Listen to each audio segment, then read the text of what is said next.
एक लंबे समय पहले सुभद्रपुरम नामक एक गांव में सुभाष नामक एक आदमी उसके माता पिता के साथ रहता था। वो दोनों बहुत मेहनत करके सुभाष को थोड़ा पढ़ाते हैं और सुभाष भी उसके माता पिता की मेहनत के बारे में सोचकर मुझे भी कोई काम करके उन दोनों का सहारा बनना होगा, ऐसे सोचता है। इसी कारण वो नौकरी ढूंढने उस गांव के बाजार को जाता है।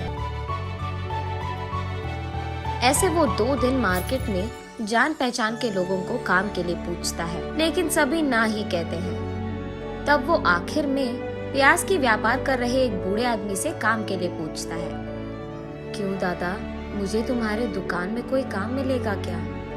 मेरा छोटा सा व्यापार है बेटा, तुम्हें देने के लिए मेरे पास कोई काम नहीं है। हाँ, 2 दिन से घूम रहा हूँ दादा, कोई काम नहीं मिल रहा है, इसीलिए तुमसे पूछा मैंने, ऐसे दुख में कहता है। यहाँ काम करने से बेहतर तुम कोई व्यापार कर लो बेटा। मेरे पास व्यापार करने के पैसे कहाँ से आएंगे दादा? उतने पैसे ही होते तो मैं नौकरी के लिए सबको ऐसे पूछ क्यों लेता? बूढ़ा व्यापारी थोड़ी देर सोचकर, मेरा भी कोई अपना नहीं है, हर रोज मेरी कमाई से थोड़ा मैं बचत के लिए रखता हूँ, वो पैसे मैं तुम्हें दूंगा, उससे तुम कोई व्यापार शुरू कर लो, लेकिन सिर्फ एक शर्त पे, तुम्हारे कमाई के लाभ से थोड़ा हिस्सा मुझे भी मिलना चाहिए, तभी दूंगा, ऐसे कहता है। तुम मेरी इतनी मदद कर रहे हो तो मैं हिस्सा क्यों नहीं दूंगा दादा? अब से तुम भी हमारे घर आकर हमारे साथ रहो दादा, अगर तुम्हें ऐतराज ना हो तो। ठीक है बेटा, मैं तुझे पैसे दे दूंगा, उन पैसों से तुम्हें कौन सा व्यापार करना है इसका फैसला करो। ठीक है दादा, ये कहकर वो वहाँ से अपने घर चले जाता है। उस रात बहुत सोचने के बाद वो फैसला करता है कि उसे पानी पूरी का व्यापार करना है। अगली सुबह सुभाष बाजार जाकर उस बूढ़े व्यापारी से ऐसे कहता है, दादा, मैंने पानी पूरी का व्यापार करने का फैसला लिया है। ठीक है बेटा, तुम्हारी मर्जी, ये लो तुम्हारे निवेश के पैसे, इससे अच्छा व्यापार करो, कहता है वो बूढ़ा व्यापारी। ऐसे अगले ही दिन पानी पूरी का दुकान लगाता है सुभाष, और क्योंकि उस बाजार पूरे में कहीं भी पानी पूरी का दुकान नहीं था, छोटा हो या बड़ा, सभी सुभाष के ही दुकान आते थे। वहाँ उसी मार्केट में सुब्बैया नामक एक उधार देने वाला व्यापारी था। उसको इस बात का नाज था कि उससे पैसे लिए बिना उस पूरी बाजार में किसी ने भी कोई व्यापार शुरू नहीं किया। वो हमेशा यही सोचता था कि इस सारे बाजार में सबको मेरे ही पास आना होगा। हाँ, इसीलिए वो हर रोज उस बाजार में मौजूद हर दुकान में जाकर उसका हफ्ता लेकर उस दुकान में जो पसंद आए वो मुफ्त में ले लेता था। उसने एक भी बार किसी भी चीज के पैसे नहीं दिए थे। दूसरी तरफ उससे पैसे लिए बिना खुद का व्यापार शुरू करके सुभाष का व्यापार अच्छे से चलना देख सुब्बैया को बिल्कुल पसंद नहीं आता है। और इतना ही नहीं, सुब्बैया को पानी पूरी खाने का बहुत मन था, लेकिन सबसे जैसे वो मुफ्त में लेता है वैसे वो सुभाष से नहीं ले पाता, इसीलिए उसे जाने में दिक्कत होती थी। इसीलिए वो सोचते रहता है कि कैसे करे। तब उसे एक उपाय सोचता है। वो सोचता है कि अगर इस सुभाष के दुकान में कोई भी चीज खो गया तो उसे खरीदने के लिए पैसे लेने तो वो मेरे ही पास आएगा, तब मैं उसे पैसे देकर वापस में जितना मन चाहे उतना पानी पूरी खा पाऊंगा। ये फैसला करके वो रात में सबके दुकान बंद करने तक वही रहकर सुभाष के दुकान से रसोई की सारी चीजें चुरा लेता है। अगले दिन जब सुभाष अपने दुकान खोलता है तो वो देखता है कि रसोई में सामग्री पूरा गायब है। अरे रे, खाना बनाने की सामग्री कहाँ है? अयो, अब क्या करे? वो ऐसे परेशान रहता है जब वहाँ बूढ़ा व्यापारी आता है।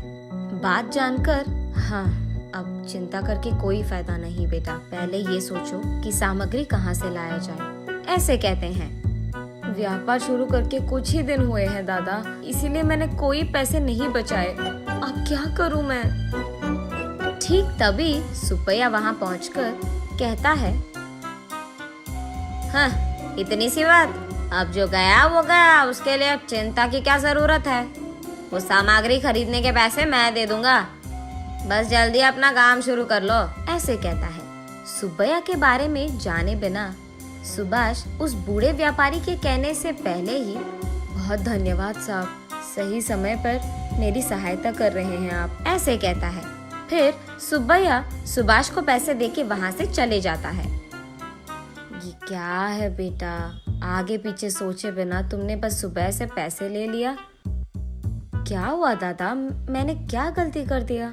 हमारा व्यापार तो ठीक चल रहा है ना, तो बस उसका उधार जल्दी चुका दूंगा, ऐसे कहता है सुभाष। तुम्हें सुब्बैया के बारे में कुछ नहीं पता। उसके पास एक बार उधार जो ले लिया, हमेशा हमेशा के लिए पैसे लौटाते ही रहना पड़ेगा। इतना ही नहीं, उसको अगर हमारे दुकान में कोई भी चीज पसंद आ गया, चाहे वो कोई भी चीज हो, वो मुफ्त में ले लेता है। इस सारे बाजार में मैंने सोचा सिर्फ तुम हो जो उसके मुंह नहीं लगे, लेकिन आज तुम भी उसके जाल में फंस गए। अरे रे, हाँ क्या? पर मुझे पता नहीं चला कि मैं क्या करूं दादा। पैसे दे रहा था तो मैंने सोचा कि सहायता कर रहा था। हाँ चलो कोई नहीं, जो होगा सो होगा, देखा जाएगा। जल्दी काम शुरू करो बेटा। ऐसे वो दोनों अपने अपने व्यापार शुरू करते हैं। शाम होने पर सुब्बैया सुभाष के पास आकर, हाँ एक प्लेट पानी पूरी दो, ऐसे कहता है। तब सुभाष उसे एक प्लेट पानी पूरी देता है। उसके खाने के बाद एक और प्लेट पूछता है, और उसके बाद एक और प्लेट, और एक और प्लेट खाकर कहता है, हाँ बाबू सुभाष, आज के जितने पैसे तुझे मुझे देने हैं उसमें आधा पानी पूरी का बिल समझकर बाकी आधा दे दो, ऐसे कहता है। ये सुनकर सुभाष चौंक जाता है, अब कुछ नहीं कह पाता है, इसीलिए वो बाकी के पैसे सुब्बैया को उधार के पैसे समझकर दे देता है। ऐसे ही हर रोज 4 प्लेट पानी पूरी खाकर उसके रोज के मेहनत के पैसे लेकर जाता था। इस कारण सुभाष को समझ में नहीं आता है कि वो कितना कमा रहा है और कितना गवा रहा है। अगर ऐसे ही चलता गया तो मैं उधार के पैसे कभी नहीं चुका पाऊंगा और आगे नहीं बढ़ पाऊंगा। नदी के किनारे एक पेड़ के नीचे बैठ जाता है। वहीं से गुजर रहे एक साधु उसे देख उसके पास आकर कहते हैं, क्या हुआ बेटा, इतने चिंतित बैठे हो, सब ठीक है? तब जो कुछ भी हुआ सुभाष उन्हें समझाता है। इतना ही, ये कहकर उनके बैग से एक प्लेट निकालकर उसे सुभाष को देकर ऐसे कहते हैं, ये एक माया प्लेट है, इसमें जो भी डालो एक के बाद एक आते ही रहेगा, लेकिन ये एक ही बार काम करेगा।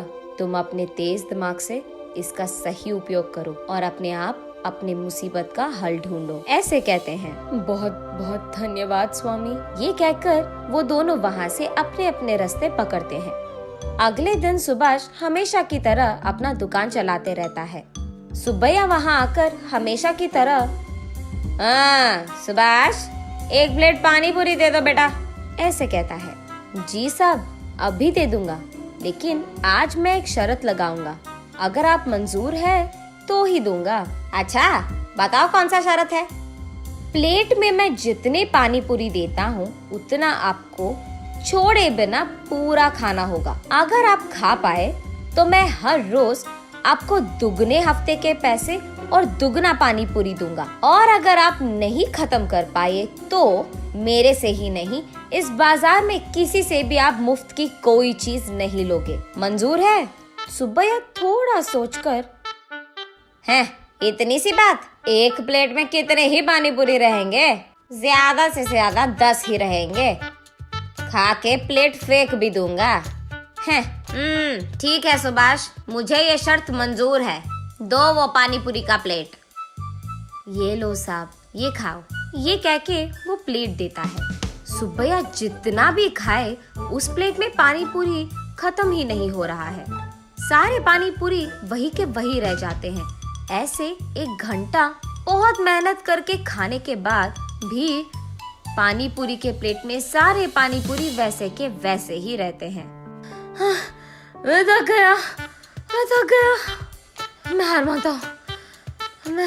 मानता हूँ, ऐसे कहकर वो अपने पेट पे हाथ रखकर अपने आप को खींचते हुए उसके घर पहुंचता है। ये देख उस बाजार में सारे दुकानदार सुभाष की शुक्रिया अदा करते हैं कि उसके वजह से उनके मुसीबतों का हल मिल गया। और सुभाष अपने मन में साधु का धन्यवाद करता है